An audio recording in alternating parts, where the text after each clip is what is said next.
Hi, everybody. I'm Melinda Gallant, and I want to welcome you to another Cape Conversations. We are going to have a good time today because we're going to be talking to the Superintendent of Schools of Sandwich Schools. She's fabulous, she's vivacious, and we're both wearing red today, so I think that's a good thing. So come along, let's have another Cape Conversations.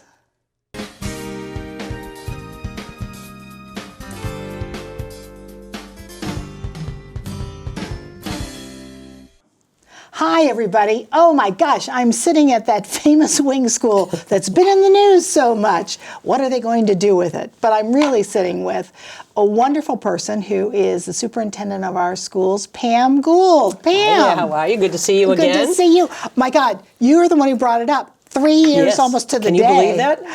I'm in my 4th year here, and it's flying by. Oh my gosh, it's amazing. And you're still smiling. And we're both wearing red today, so we're trying to say something. We're trying to make a statement about something. So tell me, Pam, you've got a lot going on. We do. A lot going on. We do. There's the whole academic piece, obviously, which is the main reason we exist in doing that. But we're right now in the middle of a budget process, which is hard. It's hard for any community. I can't even imagine. You couldn't pick up a phone and talk to any superintendent and not be dealing with the same stuff that we all deal with in town. Is every community has to make decisions and where do they want to be with their entire budget. So it's hard. It's hard. Well, and it's hard in Sandwich, unfortunately, because we're a bucolic town. We are beautiful. We're historic. God, we're the museum town. Thank you, Lord. Yes. And a long time ago, it was determined we wanted no commercial. Right. And commercial is kind of what pays for taxes and pays a lot of stuff. It is. It's true. I live over in Falmouth, and if we talk about tax rates, that's the hard conversation. Right. But the difference is that in Falmouth, there's a ton of business and a ton of opportunity to bring in taxes, and it's a hard. This is new to me in this whole process and understanding that, but I understand the community is they fight amongst themselves in that as to. And in order to keep a tax rate or the value you pay down is you need to bring in. But I understand this town is gorgeous. Well, that's it. This is what you're paying. That's what I tried to explain to somebody the other day. That's what you're paying for. Sure. You are, and actually it was somebody else who brought it to my attention. Linda, this is what we're paying for. And it's true. It is we true. are paying to drive down Tupper Road around that pond, to have the beautiful heritage museums and gardens here, to have Spalding here that doesn't pay taxes. Exactly. We're very fortunate to have all these beautiful, beautiful museums, and trust me, I wouldn't trade them for $1 million. No question. Well, maybe for $1 million, but seriously, I think people need to kind of wake up and smell the roses, and then the other thing is, if you don't like it, you can always go somewhere else. Although on Cape Cod, you can't get within a block of Main Street without paying at least $500,000 for a little teeny tiny ranch. Well, and I guess that's the thing too, as I sit back from afar, because I don't live in town, when I hear people talk about the tax rate. But I look at it and I think somebody, whether it was Mr. Schneider or Mr. Dunham, said at one point, the tax rate is not what because it's the value, right? It's so the value if you get of out to your house. Chatham, the tax rate might be less, but the value of that house, is and you're paying probably a little bit more in tax money than the actual rate. But I understand what people's concerns are. Well, and that's what they look at. There's a pot of money, but the decisions that any town makes as to what they value. Right. Well, they should value their children. What do you think about that? I always advocate. That's my job. So. So we're in a situation this year, and we've been in it. So this has been a concern that I've had since I've arrived here, is the fact that when your cost of doing business, and that just means, again, status quo. I keep my staff, I keep all the things that we're doing, we don't even put in really anything new. When the cost of doing business is more than what the town is asking us to come in at, you're inherently going to be cutting every year. Right. And I hear that at each time we gave them 2.5%, we gave them 3%. No, you didn't give us enough to do business the way it was. Right. And that's the hard part. And I would never ask for like 10% in town. What we always ask for each year is to just do cost of business. Yeah. And we haven't been able to do that. Now, the other argument people always say is, but we're losing students. And we are. Everyone on the Cape is obviously losing students. Well, we're an aging population. Correct. Hello. Yeah, and that happens. And so the the concept is that we're not cutting to go along with that. And we have been. I showed last year a demographic to our school committee and to the Board of Selectmen. I went back to 2003, is that we've actually cut now almost 60 teachers out of this district. Wow. Part of it was the reorganization and closing wing, and I appreciate that. Right. But the teachers themselves, the issues that we're having, which I think a lot of this community, especially if you didn't raise your kids here, don't see, is that some of the need of our children. Right. So, for example, we have students that come in on an individualized education program, or IEP as we call it. When we inherit that kid and they've moved here and they come with that kid with a one-to-one paraprofessional. Well, we didn't budget for that, but that happens. Right. The students now that we have, every district has students with such severe special needs that we can't educate them in our community. Right. Those are out of district. And you what have we call, and we pay for that. You get some reimbursement, but not enough. Of course not. And so here's an example of one too. We have a student that's outplaced, and for some reason, what got approved is the school that this child is in, they were allowed to raise their rates by 25% in 1 year. We don't have a choice. We have to pay it. Yeah, but who you mean? It's approved at the state level. I see. So someone said, well, maybe they haven't been approved. Maybe they haven't been asking for higher rates. Well, that's all well and good, but that still is impacting us by 25%. Right, and those are costs that we can't just avoid. Right. Because that's the least restrictive environment for that child. And people don't see those. They don't. And that's the hard part. So when we talk about, I can say that I've lost a lot of staff, but we've also gained personnel in the sense in and around the high needs of children. And that's significant. I looked back in 2003, we didn't have one adjustment counselor in the buildings. We now have 2 in every building because of the needs of our kids. Right. English language learners. That wasn't even in existence back then. Right. And so now with the laws that were passed in Massachusetts, which I think a lot of the community didn't understand what they were back about probably 10 years ago now. Right. What that requirements to that were, we now have 3 English language learners teachers. And, you know, when I first arrived here, we had 1.5. So you just think of these little things that add up around the needs of children versus looking at pure numbers of how many kids we have. But we have absolutely adjusted based on that. And people don't see that. They don't live in the world I live in, so they're not looking at it every day. And they're not that. looking at the breakout of each category. Absolutely not. You know, that's not on their the budget. world. And they hired you to do that. They hired me to do that. And they have a school committee they elected to do that. But it also takes time to trust. And I appreciate that. I'm in my 4th year. I think we've worked on some of that trust for the community, that when I say this, that they do believe it. Yeah. And I know that takes time. Yeah. Who am I, right? Right. So that's what we're working on. How many kids are in the school district ballpark? But we right now just over 2,600. 2,600. But at its high, they were in the mid 3,000s, I think. I know. It that would be definitely back has when been my impacted. kids, my kids it were here, absolutely has been which impacted. was 122 years ago. Something like that.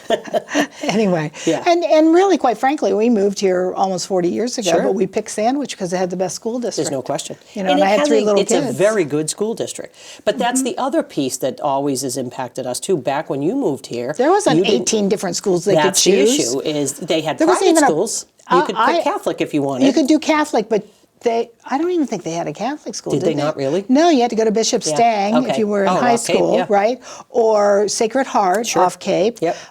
They certainly didn't have any of the charter schools or any of that. And I don't think people understand you have to keep up just to be competitive. There's no question. Because of school choice. Well, and the cost in that is, no one doesn't want parents to have a choice. No, Everyone should. No. I appreciate that more than anybody. Yeah. But what happens is and I don't think a lot of people understand that, school choice is different than a student going to a charter school. So school choice just simply means, if I have a student here that decides that Falmouth is offering something that's better for them, they can decide to go there if they have an opening. Right. So in school choice, when a student comes to us or leaves, the max that there can be a charge of from either district is $5,000. With a charter school, what happens is they get the entire per pupil expenditure. Right. That follows them to that district, which I get the concept. I absolutely do. And ours is about 16,000 something. What happens is, though, according to the Department of Education, that 16,000 something it's categorized into what do they of that what's spent on administration, education. I mean, like instruction, right, facilities, special education, and all those kinds of things. So the issues that I have is when and any of the charter schools that are around, their population, say for example, of special ed is not as high as ours, not even close, because a charter school is a kind of a self-choosing thing. You have to decide you're going to make that, because charter schools you don't get transportation. Yeah. So a parent has to, that's a pretty big decision a family makes. But when that entire per pupil goes with them, and I've still got to take care of my facilities, I've still got to educate the children with special needs, that's gone too. Right. And that's, so I think there's a bigger issue around that funding formula. It's not anti-charter school. It has nothing to do with that for me. But I think about that, the equity of it all. I get that it's the easiest thing to do. Take the whole per pupil and go with it. But in our town, we lose almost $3 million a year. And my argument to our parents is, you have a choice. I want the choice to be us. Yeah. And I think we have some what staff. do you do to do that, though? What do you do to make you the choice? So what we've been working on is the changes that we've made in administration, the changes that we've made when we look for staffing, is that we have to work hard to convince parents that this should be the choice. So we're trying that. I think we're making some headway. Because we have fewer kids leaving in different other areas, like for example, and we have fewer kids that are going to Upper Cape, for example. Now that's not necessarily because that's a good vocational program that we desperately need on Cape Cod. Right. But we want the choice to be here, so we're trying to show the things that we're doing. We have resurrected our TV program. And we have a new person in. We've had someone in the past couple of years, and we have a new person in this year, and we're going to be showing. This is what we're offering. Right. And the rigor is there, and the academic offerings for kids. Our kids we have, I'm trying to think of the third one, but our top 3 kids last year, one went to Duke, one went to Northwestern. We're sending kids to pretty fabulous schools. And I think the rigor is there when you look at the number of advanced placement classes we have, et cetera. Well, and it's funny because I know my daughter's class. My daughter was in a class of overachievers. That's what I always tell her. She was lucky to be in it because it made her overachieve. And she's a college professor, right? She's in London now, actually teaching. That's yes, exciting. right now, just for a few weeks, and comes back home, picks up the family, and goes back for another month. There you go. It's funny, out of her class, I mean, there is a woman who's a lawyer for NBC Sports. Sure. There is, there's a neonatologist in Albuquerque. I mean, I've always thought that school systems do a lousy job of promoting themselves and the wonderful people that come out of it. Yeah. You know, Jack Stanton, running for office. Fabulous. He's a fisherman, but my God, he's a working man. He's running for office. He's got unbelievable education at George Washington, I think. Yeah. But there's an example. Why aren't we putting him in front of people? Because we never had to. We were, except for if you went to a Catholic school in town, Yeah, you never had to compete. No. So that's the message that I've been trying to get to our committee for the past couple of years too, is that it's on Cape Cod especially, because every district has school choice.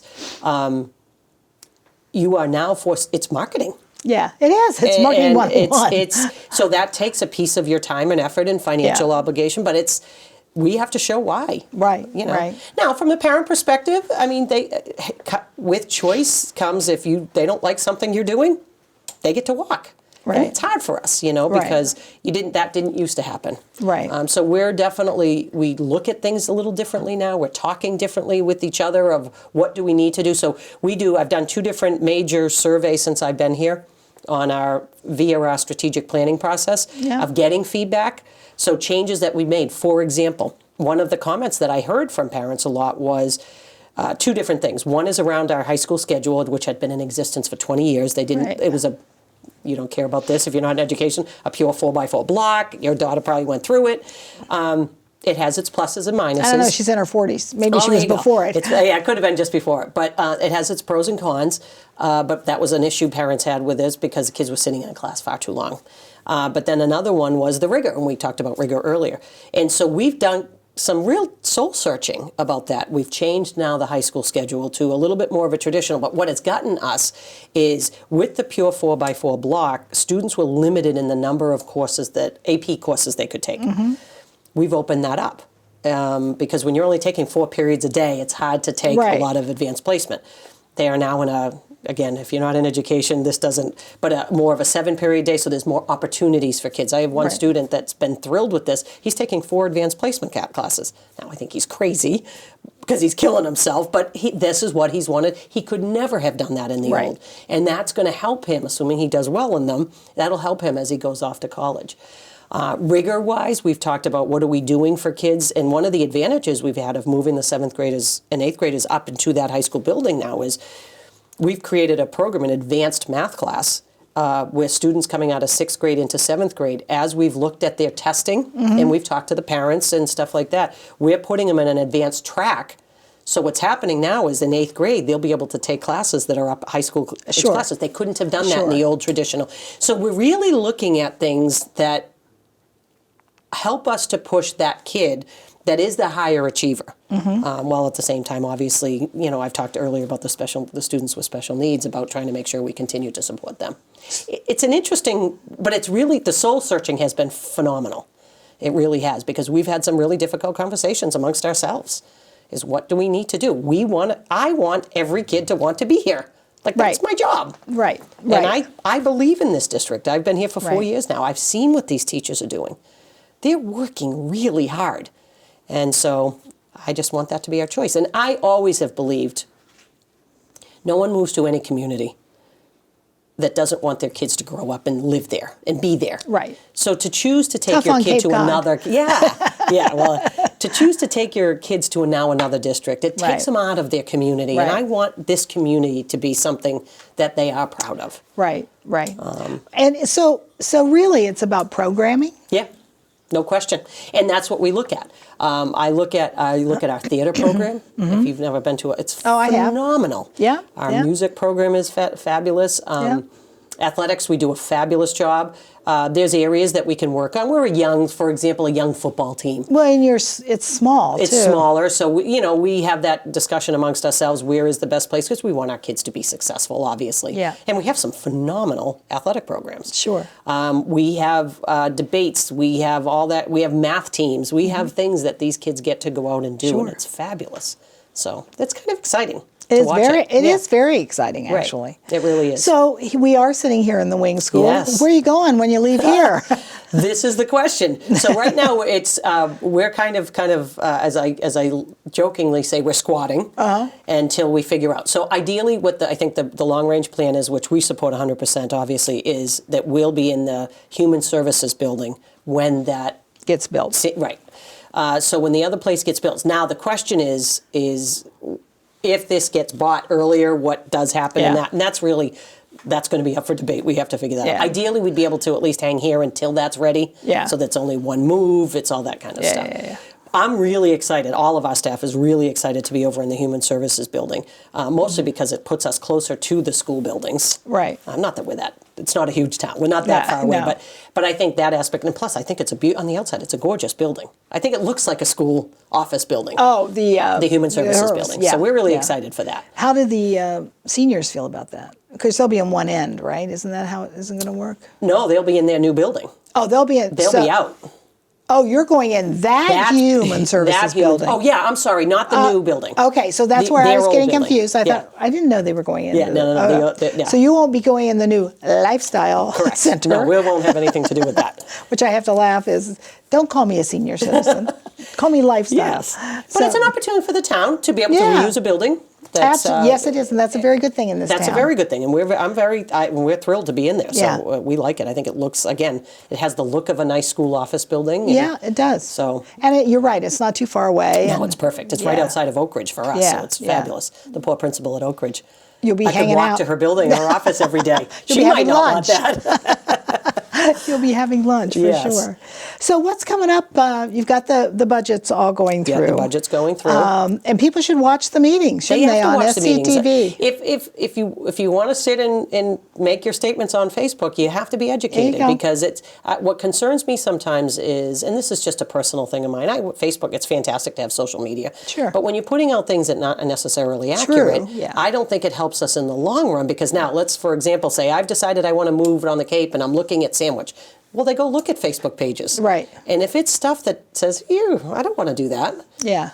And they might not be factual. That I struggle with. So yeah. I'm not a huge social media person. We are on it in the schools. Yeah. I find myself going on when some, opinions are opinions, and everyone is entitled to that. Yeah. That I don't have a problem with. But when you are factually incorrect, Yeah. I try to get on Well, it and that's say, because I irritating. don't want people having misinformation, whatever it might be about. Sure. So that's where we're in the budget. We moving forward in our programs. We're really excited. Actually, we're doing when the schools were 3K to 8. They had a wing, especially had a very robust kind of to work with our special education population.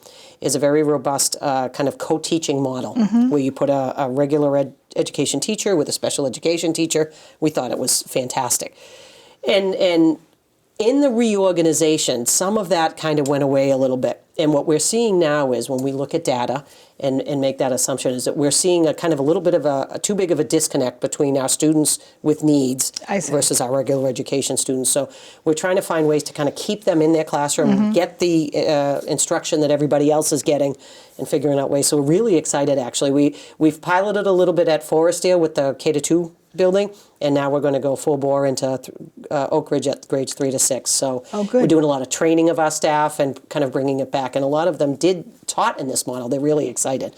But you put 2 fully certified adults in a classroom, those kids can't help but succeed. Right. So we're really excited. And you're not doing the old traditional pulling the kids away from the instruction. Yes, they're getting good instruction with that special education teacher, but they've missed everything else that's gone on in the class. Right. And so we have some work to do with our staff to train and making sure parents understand we truly want what's best for their kid. Right. Truly. Right. And we think that'll start closing that gap. Well, you're affected by a lot of things, which, from everything from the opioid absolutely. crisis, No which question. I cannot say, and bullying, I'm Yes. sure, Oh, yeah. all of that, all of that. Yep. And how are you guys working all through all those things? Sure. Those are things, there's always been bullies. Yeah. But there wasn't all the drugs. There was always alcohol in high school, let's face it. Oh, yes. Drinking under the boardwalk, a couple of cans of beer was always out there. Yes. However, been. now it's a lot different. It is a lot different. We do. So let's use the opioid, which is, again, people like to say it's bigger on Cape Cod, and maybe it is. I don't know the answer to that. It's everywhere. It's everywhere. Where we see it is a couple of different places. One is that we see our youngest ones coming in, some of them that were born opioid addicted. That impacts their ability to learn. Right. So we have those kinds of things. So when we talk about what impacts the budget, right? It does. The needs that comes along with. Right, special needs. But we have a decent group of grandparents raising their grandchildren. Right. Because they might have lost a child due to it, or that someone might be in jail, and that impact on children is significant. The trauma that they're going through with that. We're training a lot of our staff on trauma, because this is something, again, when you and I went to school, this didn't exist. No. Not to the extent, or you didn't know about it. No, and there were different kinds of trauma at home. Exactly. And a kid might come to school and you'd kind of, I'm sure teachers thought, they're dirty and there's something going on at home. Or maybe the kid comes with a bruise on the arm or something. That's totally different than this. There's no question about it. This is so embedded psychologically into Yeah. these kids Yes. that to be a teacher, you almost have to be a psychologist. Well, and that's what we spend a lot of our professional development time doing, is how do we ensure that our teachers, because so much is asked for teachers these days because of that. The instruction piece is one. They're trained as teachers. They can do that with their eyes closed. But when you add in this social emotional piece, that they also have stuff going on in their families, and they come in with their own baggage, and kids come in with their baggage, and oh, by the way, we need them to make sure that we're at the top of the MCAS scores. And it's a lot for everywhere. And again, this is not just Sandwich. This is everywhere. Every superintendent I talk to is facing the exact same things. It's just a different generation. And how do we make sure that we provide the resources to the kids first, obviously, but the teachers also, because it's hard. This job is hard now. And not that it always was hard, but it's become a little bit more difficult because of things they can't control. Right. Well, you've been here 3 years. Yes. You staying for a while? Till the end of your contract. The committee and I have said that we are I will retire, God willing. God willing, and the creek don't rise, as they say in Ohio, where I'm from. love being on the Cape. I love the atmosphere. I say to people, I love that every day I can go to any one of our buildings and I'm looking at the ocean. How could you not? And I love the team we've put together here. We're working really hard. And there's some good people. Well, you're working in a postcard. Yes. It's like a postcard. It's beautiful. It is. It is. People don't understand. And people need to understand that's Yes. what we're paying for with our taxes. Absolutely. Among other Absolutely. things. But that's part of it. But it's my job to continue to advocate. Yeah, Right? That's why they put me in place. And that's what you should be doing. Yeah. 100% for those kids. That's you because know? if we don't put that educated society out there, we're in trouble. Well, yeah. And I think we've had a dumbing down a little bit. So now we need to smart up. We do. We do. If that's a word even, I don't know. Is We that just a word? made it a word. We just made I it like a word. it. It's That could be, smart you up. could trademark Smart that.